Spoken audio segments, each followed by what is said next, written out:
मधमेश्वर पंच केदारों में से एक ऐसा केदार जिसे स्वर्ग कहूँ या मधमेश्वर, बात एक ही है। महाभारत के युद्ध के बाद जब पांडव अपनी गलती का पश्चाताप करने महादेव के पास गए तो उन्हें देख के महादेव ने नंदी का रूप धारण कर लिया, क्योंकि महादेव उनको दर्शन नहीं देना चाहते थे। भीम को इस बात का संदेह हो चुका था और इसीलिए भीम ने अपना विशाल रूप ले लिया, क्योंकि वो जानता था कि सारे पशु उनके पैर के नीचे से चले जाएंगे, लेकिन महादेव कभी नहीं जाएंगे। हुआ भी कुछ ऐसा ही। जब भीम ने महादेव को पहचान लिया, तभी महादेव ने अपने शरीर को 5 हिस्सों में बांट दिया। जहाँ पे उनका मुख गिरा रुद्रनाथ में, उनकी बाजू तुंगनाथ में, उनकी पीठ केदारनाथ में, उनकी जटाएं कल्पेश्वर में और उनकी नाभि मधमेश्वर में। और इन्हीं 5 जगहों पे महादेव की पंच केदार के रूप में पूजा की जाती है। और इस कहानी की शुरुआत होती है हमारे शहर दिल्ली से। शहर की भीड़ से निकलकर हम पहाड़ों की तरफ चल पड़े। मंजिल अभी दूर थी, पर सुकून का एहसास हर मोड़ पर मिल रहा था। रास्ते लंबे थे, सफ़र थकाने वाला था, लेकिन कुछ सफ़र मंजिल के लिए नहीं, खुद को ढूंढने के लिए होते हैं। गंगा के किनारे से गुजरते हुए पहाड़ों की ठंडी हवा ने जैसे हर फिक्र को पीछे छोड़ दिया, और फिर धीरे धीरे सड़कें छोटी होती गईं, पहाड़ बड़े। जहाँ नेटवर्क कम था, लेकिन नेचर से कनेक्शन सबसे ज़्यादा। हम अभी 20 किलोमीटर दूर है जहाँ हम रुकने वाले हैं उससे, पर हमारा स्वागत देखिए कर दिया है हमारे फेवरेट टाइप ऑफ व्यू ने। एंड हम लोग बेसिकली अब हैप्पी हैं। हम लोग इतनी देर से ट्रैवल करके हम इतने गुस्सा थे एक दूसरे से भी और ट्रैवलिंग से भी। But look at this guys, just look at this. And now Manku is all happy again. हम रास्ते पहुंचने वाले हैं। व्यू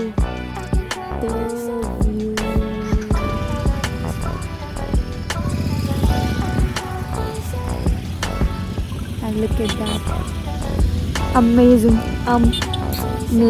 शाम ढलते ढलते हम रासी गांव पहुंच गए। एक छोटा सा गांव, लेकिन दिल को सुकून देने के लिए काफ़ी। कल से ट्रैक शुरू होगा और शायद एक नया सफ़र भी। एक कैंप यहाँ लग रहा है। ये रूम है बहुत बढ़िया, बाहर बैठने का। और ये कंबल भी दिए हुए सब।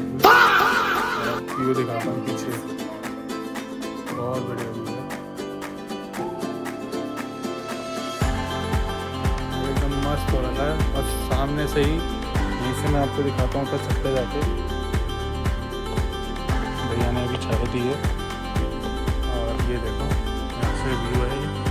और एक चीज़ बताऊँ, जैसे मतलब यहाँ ऊपर से रास्ता है और ये रास्ता जाके वहाँ से ट्रैक चलते है उधर सामने। और एकदम देखो कितना बढ़िया हो रहा है। और उधर सामने से ये बर्फ के बाहर देखते हैं।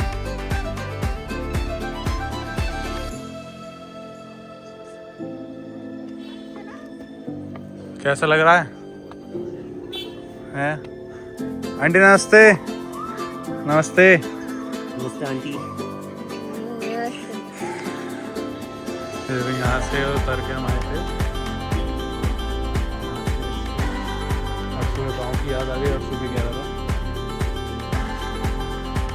बहुत बढ़िया है, ऊपर भी टेंट है, ऑप्शन है लगाने का। यहाँ पहुँचकर ऐसा लगा जैसे सफ़र की थकान पहाड़ों ने अपने पास रख ली हो। दूर तक फैली हुई वादियाँ, ठंडी हवा और सुकून, जो शहरों में अक्सर खो जाता है। कुछ देर उन नज़ारों को महसूस किया, फिर डिनर करके अगले दिन के सफ़र के लिए खुद को तैयार कर लिया। रात जल्दी गुजर गई, सुबह के 5 बजे थे। अंधेरा अभी पूरी तरह गया नहीं था, लेकिन हम तैयार थे एक नए सफ़र और इम्तिहान के लिए। पूरी तैयारी। हाँ भाई चले। यहीं तक गए। मौसम देख भाई, मौसम कैमरे में इतना बड़े नहीं दिखता जितना आंखों में लग रहा है ना यार, हमें नहीं आदत भाई, हमारी बॉडी ले नहीं पा रही है। ओके गाइस, हम लोग जा रहे हैं, बहुत एक्साइटेड है, पर रास्ते में आपको असली चेहरे रास्ते में दिखेंगे। आफ्टर ट्रैकिंग 10 मिनट वाला हमारा ये तो मुस्कान नहीं ऐसे मुरझा जाएगी नहीं, जैसे कभी थी नहीं इस चेहरे पे। अपनी बात करो। अपनी बात पेट बैग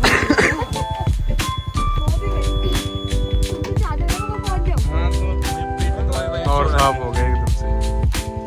ऊपर बारिश है शायद से।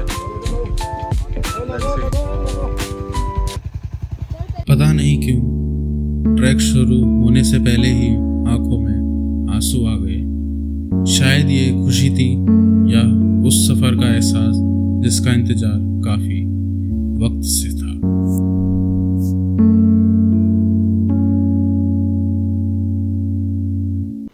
बैग कंधों पर था, मंजिल आंखों में और कदम मद महेश्वर की तरफ बढ़ चुके थे।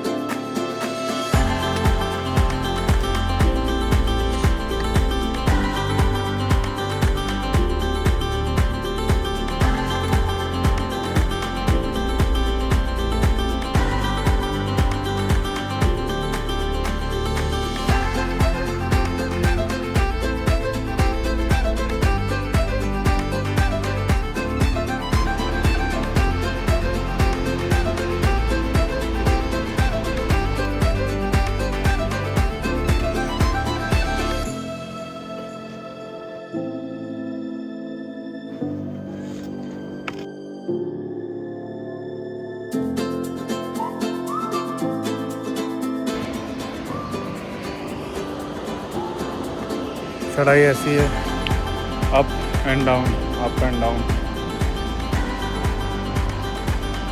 हमने अभी तक मतलब मेरे ख्याल से 5 या 6 किलोमीटर हमने कर लिया है और यहाँ से 10 किलोमीटर बचा है अभी। और टाइम और हमें 2 घंटे भी नहीं हुए अभी पूरे, 15 मिनट हैं 2 घंटे पूरे करने। ट्रैक अच्छा है बट इसमें स्टार्टिंग में ही डाउनवर्ड ज़्यादा है, तो नीज़ और काव्स में पहले से ही पेन स्ट्रेन होना चालू हो जाती है, तो थोड़ा सा डिफ़िकल्ट इसलिए हो जाता है। बाकी तो मौसम भी अभी तक तो साफ था, अब देखो तुरंत ही बादल आ गए हैं काले काले। Let's see. और हमारे साथियों का बहुत जोश में रुक रहे हैं, क्योंकि जिसको रुकना है वो रुक रहा है, जिसको नहीं रुकना वो चलता चले जा रहा है। तो ये फ्लो हमारा सही बना हुआ है, कोई किसी का भी एक्स्ट्रा टाइम नहीं लग रहा, क्योंकि वो जो आगे चले जाता है फिर वो दोबारा रेस्ट लेता है, तो इतने पहले वाले जने आ जाते हैं। तो ये फ्लो एल्गोरिदम बना हुआ है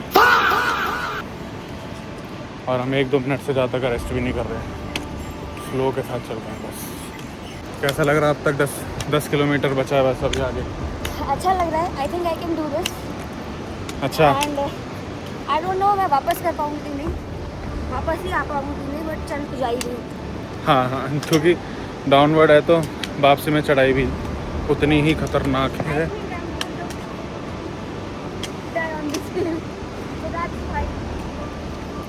और बड़ी प्यारी प्यारी आवाज़ है यहाँ पानी की, बहुत बढ़िया लग रहा है। यही बना लेते हैं वो। यहाँ झरने पे थोड़ा सा हमने रेस्ट करा, अच्छा खासा 5-10 मिनट का, थोड़ा रिलैक्स हो गई टांगे, बढ़िया। वो पहले ऊपर पुल था, वो पहले ढह गया था लास्ट ईयर, बाढ़ अच्छी खासी आई थी।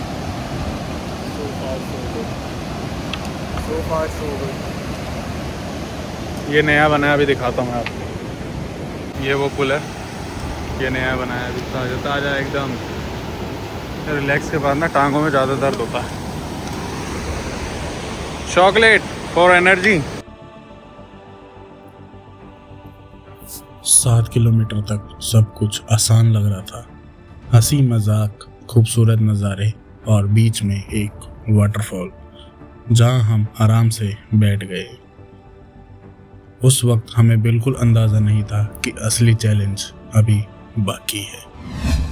वाटरफॉल के बाद शुरू हुई लगातार चढ़ाई और हर कदम के साथ ट्रैक अपना असली रंग दिखाने लगा और वहीं से धीरे धीरे हमारी हालत खराब होना शुरू हो गई।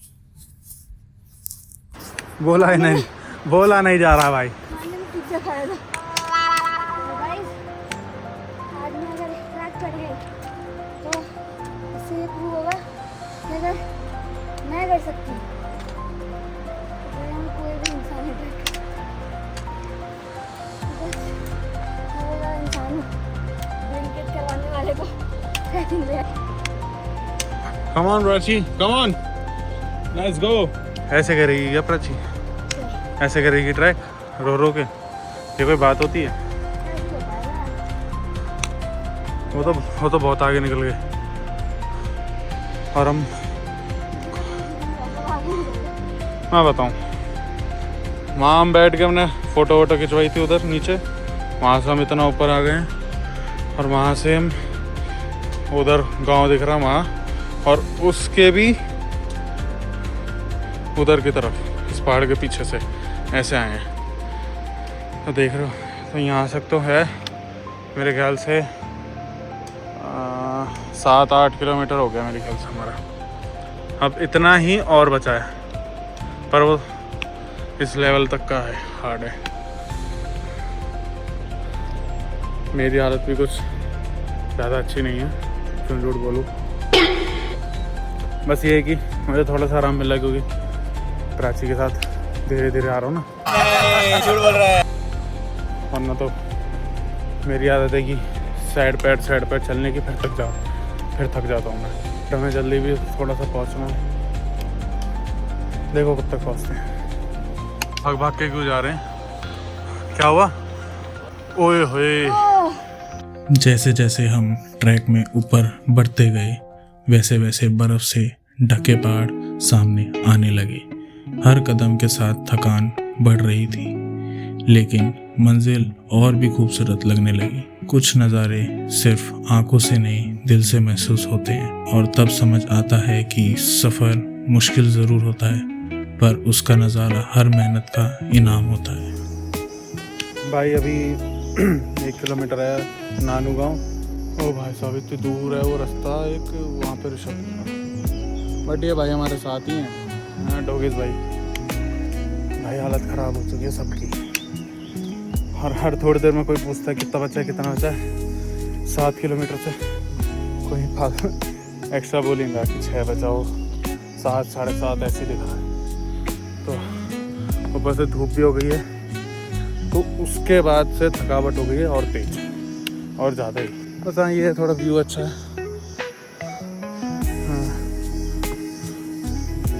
बढ़िया एकदम। 4 किलोमीटर बचा है, 3.5 या 4। कितना चल चुके हैं इसका कोई आइडिया नहीं।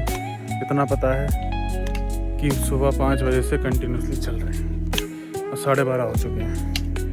इस टाइम हमें मंदिर पर पहुँचना चाहिए था, बट वी आर लेट। और मौसम धूप की वजह से, धूप आ गई तो हम जल्दी थक गए। उससे पहले हम अच्छा कर रहे थे जब धूप नहीं थी। जब से धूप आई ना, धूप ने थका दिया, लेकिन बहुत अच्छा। थोड़ा सा ग्रीनरी ज़्यादा दिख रही है, इसका भी अलग ही मज़ा है। पर मुझे जो लग रहा है कि मैं 500 मीटर और चल पाऊँगा बस। उसके बाद सरवाइव करना थोड़ा सा मुश्किल है। प्राची ने तो बीच में हाथ खड़े कर दिए थे कि मैं आज से आगे नहीं। तूने बोला मुझे पलट रही है जब ब्लॉग में बोल रहा हूँ तो बहुत तेज चल रही है कह रहा। ओए यार देखा धीरे धीरे जैसे ऊपर आ रहे हैं ना व्यू और अच्छा होता चल रहा। इधर बर्फ के पहाड़ है और आगे चलते हैं तो अब यार ये मत बोलना कि इस पहाड़ के ऊपर बट स्टिल लेट्स सी आगे। यहाँ से 2-2.5 किलोमीटर और बचा है जिसमें सबसे पीक इंक्लाइन है, पीक इंक्लाइन। और 1 घंटे पहले ही वो रेनबो देख, सामने दिख रही है वो रेनबो। सबसे कोने वाले पहाड़ से देखना चालू कर। अब ये होगा और क्लियर होगा। अभी ये दिखना तो चालू हुआ है। धूप पड़ रही है ना। ओ भाई हमें तो 1 घंटे से बारिश हो रही है। बाकी 3 साथी पता नहीं कहाँ, वो आगे हैं मंदिर के पास शायद। अगर हाँ देखो कैमरा दिख रहा है ना, ये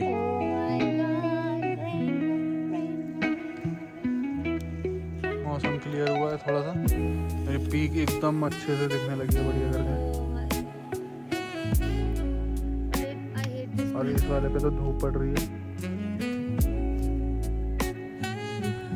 अलग है यार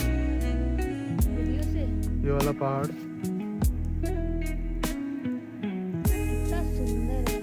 ये वाला तो और ऊंचा है। हम दोनों बारिश और मुश्किलों से लड़ रहे थे और हमारे 3 दोस्त एक शॉर्टकट पकड़कर मंदिर की तरफ दौड़ रहे थे। मन में सिर्फ एक ही डर था, कहीं रात होने से पहले रहने की जगह न छूट जाए। 500 मीटर बचे हैं लेकिन जाने की हिम्मत ही नहीं है। जैसे तैसे करके हम 2 किलोमीटर चढ़ गए हैं, जैसे तैसे ना करते हुए।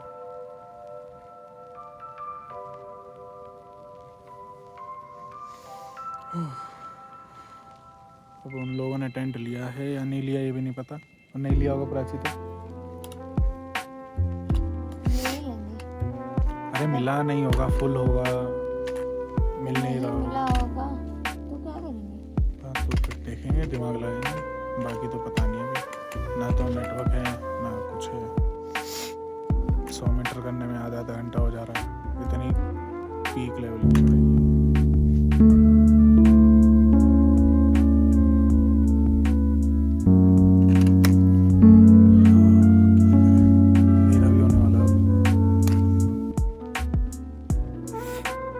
उनको 500 मीटर कैसे होगा? वो लोग तो कह रहे सीधी है। 500 मीटर सीधी नहीं है, 300 मीटर सीधी है। यहाँ से मेरे ख्याल से 200 मीटर और होगा। चल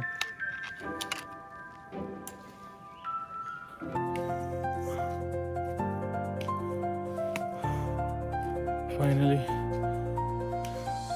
दम दिखाया, जोश जगाया प्राची के अंदर, उसको समझाया। प्राची ने बहुत ही मेहनत की है, बहुत। और फाइनली हम अपने कैंप पे पहुंच गए। ऋषभ हमारा वेट कर रहा है और इतनी खुशी हो रही है ना देख के, सीरियसली बस रोना ही नहीं आ रहा, ऐसा हो गया तेरी कसम।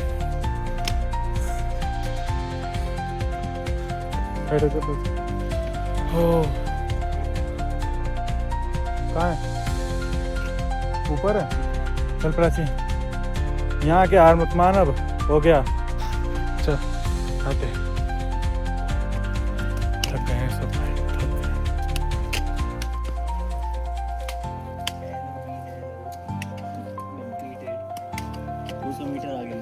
भाई बस पूछ मत भाई, मेरे से भी बता रहा, मैं तो आरती भी रिकॉर्ड मैं कसम से जब मैंने जितने लोग नीचे से आ रहे हैं सबसे ट्रेस करवा रहा हूँ कि आपने इनको कहीं देखा। अरे यार मैं सही बताऊँ, मैंने ये जब भजन सुना ना तब जाकर मुझे शांति मिली। हाँ वो तभी भजन सुनाई दिए थे उसी कट के बाद। मैं ये वाली फोटो दिखा के पूछ रहा आपने। कहाँ जाना भाई? अब मत चढ़वा भाई, अब मत चढ़वा प्लीज, टेंट नीचे लगवा ले। ये कौन सी बात होती है ऊपर लेने की यार? तुम्हें कितनी देर हो गई आए हुए? 1 घंटा 1.5 घंटा। अरे यार हद हो गई यार। चलो आगे का व्यू दिखाता हूँ। हम कैंपिंग कर कैंपिंग भाई फट गई है। 16 किलोमीटर का ट्रैक बोल के 20 किलोमीटर के आसपास का ट्रैक करवा दिया। फट गई है। सबकी सब ऐसे हो रखी है कि अब मर जाएंगे। आज के स्टेप भी भाई 29,000 हो गए हैं। है 29,000। मैं भी चेक करूंगी यार। उस रात टेंट वाले भैया के हाथ का गरम खाना शायद जिंदगी के सबसे सुकून वाले खानों में से एक था। सामने बर्फ से ढके पहाड़, ठंडी हवा और इतनी खामोशी कि बस उस पल को महसूस किया जा सकता था। हम उसी सुकून के साथ सो गए। सुबह आँख खुली तो टेंट के बाहर का नज़ारा देखकर कुछ देर के लिए वक्त ही थम सा गया। ऐसा लग रहा था जैसे बादलों के बीच एक नई दुनिया ने हमारा स्वागत किया हो। और फिर हम उस जगह पहुँचे जिसके लिए इतना लंबा सफ़र और इतनी मेहनत की थी, मधमहेश्वर। सामने प्राचीन मंदिर, पीछे बर्फ से ढके पहाड़ जिसे चौखंबा पीक कहा जाता है, और हवा में एक अलग ही शांति और ऊर्जा थी। उस पल सारी थकान खत्म हो गई। बस दिल में एक ही एहसास था, ये सफ़र हर कदम के लायक था। कुछ सफ़र कैमरा में रिकॉर्ड हो जाते हैं और कुछ सिर्फ दिल में रह जाते हैं। हर ट्रैक सिर्फ पहाड़ तक पहुंचने का नाम नहीं होता, ये खुद को पहचानने का सफ़र होता है। मधमहेश्वर ने हमें सिर्फ एक डेस्टिनेशन नहीं, एक याद दी है जो हमेशा साथ रहेगी। कुछ कहानियाँ एंडिंग के बाद भी दिल में चलती रहती हैं और मधमहेश्वर उन्हीं में से एक है। अगर आपको हमारा ये सफ़र पसंद आया हो तो लाइक, सब्सक्राइब और कमेंट में हर हर महादेव जरूर लिखिएगा। पार्वती पतये हर